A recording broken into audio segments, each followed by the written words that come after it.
30 yoshdan keyin teriga qanday g'amxo'rlik qilish kerak? Ajin paydo bo'lishi, yuz qurishi va yallig'lanishi tabiiy kollagen tanqisligiga bog'liq.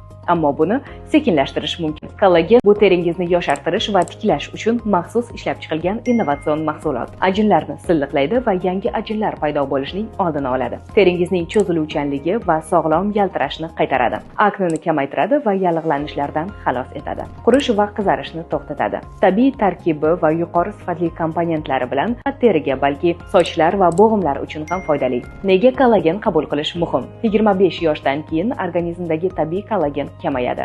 40 yoshga yetib uning miqdori 30% ga yo'qoladi. Hujayralar tiklanish jarayonini tezlashtiradi va bu esa yoshlik va go'zallikni saqlab qolishga yordam beradi. Natijada 4 haftada ajinlar sezilarli darajada kamayadi. 2 haftada teri namlanib, yaltirashni boshlaydi. Sochlar yanada mustahkam bo'ladi. Tarkibida lososdan olingan tabiiy peptid kollagen.